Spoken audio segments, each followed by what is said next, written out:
தம்பி எஸ்டிஆர் போகும் தூரம் எனக்கு தெரிகிறது, உங்களுக்கு புரிகிறது. உங்களுக்கு கடமை இருக்கிறது. இந்த கூட்டத்தை வழிநடத்தும் தலைவர் நீங்கள். அந்த ரெஸ்பான்சிபிலிட்டியோட நீங்க இனிமே நடந்துக்குவீர்கள். ஏற்கனவே அப்படித்தான் இருக்கீங்க, இன்னும் கூடி இருக்கு உங்களுக்கு. அது சுமை அல்ல, சுகம். அனுபவிங்க. அதை பார்த்து நானும் அனுபவிப்பேன்.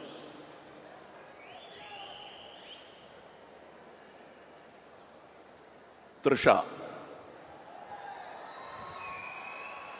அவர்கள் அழகு அப்படின்னு அடிக்கடி சொல்றாங்க. அதெல்லாம் யாருக்கு வேணா தெரியும். ஆனா கிட்ட நெருங்கி போனாதான் உள்ள எவ்வளவு அழகா இருக்காங்க அவங்க. அதுவும் அந்த ஹேர் ஸ்டைலுக்குள்ளெல்லாம் ஒரு அழகு இருக்கு, தலைக்குள்ள. அவங்களுக்கு தலைகணம் என்பது பொன்னியின் செல்வன் ஹேர் ஸ்டைல்ல இருந்து வந்திருந்தா உண்டே தவிர அவங்களுக்கு தனியா அது கிடையாது. அது எனக்கு அவங்களிடம் ரொம்ப பிடிக்கும். அவர்கள் இரும்பு மாதிரி இருக்கும் பார்க்கும்போது, ஆனா உருக்கிடலாம், உருவாக்கிடலாம். அதை பண்ணியிருக்காரு மணி சார் இதுல. அண்ட் ஜீவா என்பது இப்பொழுது அபிராமி அவர்கள் எடுத்திருக்கும் அவதாரம். அபிராமி என்பதே ஒரு அவதாரம் தான். குணா படம் பார்த்துட்டு ரசிகையாக மாறி தன் பெயரை மாற்றிக்கொண்டார். நன்றி. அவங்க இந்த படத்தில் பண்ணியிருக்கிற பர்ஃபார்மன்ஸை டப்பிங் போது நான் பார்த்துட்டு ஏன் டைலாக் விட்டுருவேன். அது நான் விரும்மாண்டிலேயே நடந்திருக்கு. அதில் நான் டைரக்டருங்கிறதுனால ரொம்ப பிராக்கு பார்க்க முடியாது. அதனால் நான் ரஷ் பார்க்கும்போது தான் அங்கே ஆவிட தட்டி சொல்லுவேன், என்ன பண்ணியிருக்காங்கன்னு ஒருமையில் தான் பேசுவேன். சந்தோஷத்தில் அப்படி வந்துடும் ரசிகனுக்கு. அற்புதமான நடிகை. வெல்கம் பேக்னு சொன்னாங்கல்ல, you left, we never left you. Ashok Selvan, நான் நாதர்கிட்ட சொல்லிட்டு இருந்தேன், அவர் நெகிழ்ந்துட்டாரு இவரை பாராட்டும் போது. எனக்கு நாதரை பார்த்த மாதிரி இருக்கு இவரை பார்க்கும்போது. அதே போலீஸ் வேஷம் இருக்கு. நாதர் அந்த பில்டிங்ல நடந்து வருவார். கண்டிப்பா அப்ப பார்த்த உடனே தெரியும் யார் இந்த பையன்னு கேட்பாங்க எல்லாரும். அந்த பையன் தான் இங்க இருக்காரு. இன்னும் அப்படியே பையனா தான் இருக்காரு. இதெல்லாம் மேக்கப், வெள்ளை டை போட்டுட்டு வந்திருக்காரு. அப்படித்தான் எனக்கு தோணுது. இங்கே உதவி இயக்குனரை நடிகையாக்கி இருக்கிறார். நட்சத்திரமாவதற்கான எல்லா வாய்ப்புகளும் இருக்கிறது சஞ்சனா. அப்புறம் வேற என்ன, யார், நிறைய பேர் இருக்காங்க கலைஞர்கள். இதில் நான் விட்டுறக்கூடாது. அதே நேரத்தில் நான் போர் அடிக்கவும் கூடாது உங்களை. இதில் அடிங்கிறங்கிற நான் அடிச்சிருவேன். அப்புறம்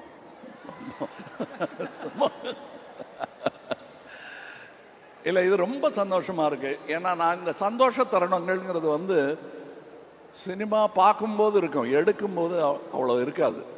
அதுவும் நான் 200 சொச்சம் சினிமாக்கள் நடிச்சிருக்கேன்.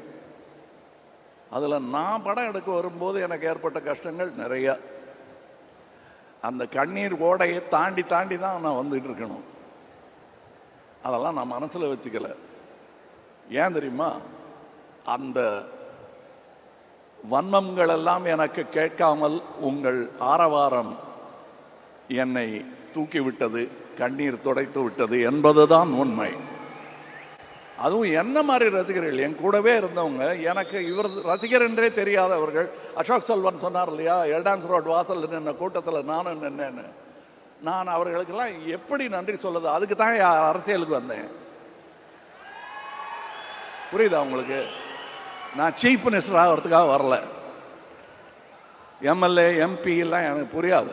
ஆனால் 40 வருஷமா ஒரு எம்எல்ஏ ஒரு தொகுதியில் என்ன பண்ண வேண்டுமோ அதை நாங்கள் தமிழகத்துக்கு மெதுவாக பண்ணிட்டு இருக்கோம். ஏன்னா நாங்கள் தனி மனிதர்கள். இங்கே இருந்து என் கூட உழைத்த தம்பிகள் எல்லாம் இன்று பெரியவர்களாக, பெரிய மனிதர்களாக சமுதாயத்தில் நடந்து கொண்டிருப்பது எனக்கு பெருமை. உங்கள் தம்பிகளும் அப்படி நடக்க வேண்டும், நடக்க வைக்க வேண்டும். எஸ்டிஆர் இந்த மேடையில் இன்னைக்கு நிற்கும் போது இது நிஜமாலும் ஒரு கலை கொண்டாட்டமாக தான் எனக்கு தோணுது. ஒரு படத்தோட ஒரு ஆடியோ லான்ச் மாதிரி தோணவே இல்லை. ஏன்னா இந்த முன்னிலையில் இருக்கிற எல்லாரோடையும் திறமை, எத்தனை டெக்கேட்ஸோட உழைப்பு எல்லாத்தையும் வச்சு பார்க்கும்போது நிஜமாலும் இது ஒரு செலிப்ரேஷன் தான். இந்த எனர்ஜி, இந்த அற்புதமான எனர்ஜி. நீங்கள் வந்து மோஸ்ட்லி எல்லாரும் ஸ்டூடெண்ட்ஸ் தான் சொன்னாங்க. நீங்கள் தான் நெக்ஸ்ட் ஜெனரேஷன், நீங்கள் தான் இந்த சினிமாவை வாழ வைக்க போகிறவங்க. ஸோ அதுக்கு ஃபஸ்ட்டு உங்களுக்கு தான் நன்றி சொல்லணும். ரொம்ப ரொம்ப நன்றி கொடுத்த அன்புக்கும் ஆதரவுக்கும். இந்த மேடையை நான் வந்து நன்றி சொல்ல தான் யூஸ் பண்ண முடியும். மணி சார், உங்கள் கூட ஒர்க் பண்ணுங்கிறது எனக்கு ரொம்ப நாளாக ஆசை. 1-2 வாட்டி பண்ண முடியாமல் போச்சு. கடைசியில் 3rd time is the charm சொல்கிற மாதிரி இதில் வந்து அமைஞ்சுது. அண்ட் இந்த மாதிரி அற்புதமான ஒரு ரோல் எனக்கு கொடுத்ததுக்கு ரொம்ப ரொம்ப நன்றி. ரஹ்மான் சார் இங்கே முன்னாடி இல்லை, பட் அவர் எங்கே இருந்தாலும் ஏலேலோன்னு ஆரம்பித்து ஏறி உட்காந்துட்டார் நம்ம நெஞ்சுக்குள்ள. ரஹ்மான் சாரோட இசையில் நடிக்க முடிஞ்சதுக்கு ரொம்ப நன்றி. And to share screen with Trisha, Simbu, ஜோஜுவேட்டா, நாசர் சார், ரவி கே சந்திரன் சாரோட டிஓபி ஒர்க்கில், அசோக், சஞ்சனா, இதில் நடித்த எல்லாரு கூடயும் நடிக்க முடிஞ்சதில் எனக்கு ரொம்ப ரொம்ப மகிழ்ச்சி. And saving the best for the last, Kamal sir. உங்களுக்கு தெரியும், நான் வந்து ஒரு ஏகலவ்யன் மாதிரி, பெண் ஏகலவ்யன் வச்சுக்கோங்க. நல்ல வேளை நீங்கள் ஒரு கைண்ட் துரோணாச்சாரியர், எங்ககிட்ட இந்த எல்லாம் கட்டவரல் கேட்காத துரோணாச்சாரியர். ஸோ ஆல்வேஸ் நன்றி உங்களுக்கு. இந்த மேடையில் நான் I just want to take 1 more minute. 3 பேருக்கு ஒரு ஸ்பெஷலாக ஒன்று எழுதிட்டு வந்தேன். நான் இது எழுதிட்டு இருக்கும்போது மணி சார் கேட்டார், என்ன பிட் அடிக்கிறியான்னு கேட்டார். தப்பாக சொல்லிடக்கூடாதுன்னு எழுதிட்டேன். உங்களுடைய படைப்பிலேருந்து உங்ககிட்ட இருக்கிற ஃபீலிங் எக்ஸ்பிரஸ் பண்ணுறதுக்கு நான் ஒன்று எழுதியிருக்கேன். ஃபஸ்ட்டு ரஹ்மான் சாருக்கு, சார் எங்கேயாவது இருந்தீங்கன்னா நீங்கள் கேட்குறீங்கன்னு நம்புகிறேன். கண்ணுக்கு மையழகு, கவிதைக்கு பொய்யழகு, நம் இசைக்கு நீ அழகு, உன்னை ரசிப்பதால் நான் அழகு. அண்ட் மணி சார், உங்களுக்காக இது ஒருமையில சொல்லிடுறேன், நீன்னு சொல்றதுல தப்பா நினைச்சுக்காதீங்க.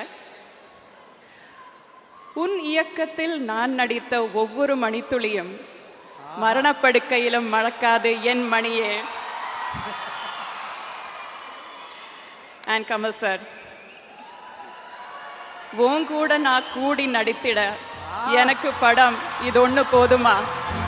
100 படங்கள் வேணும், அதை கேட்கிறேன். இந்த சாமிய அந்த சாமிய. ரொம்ப நன்றி. தேங்க்யூ.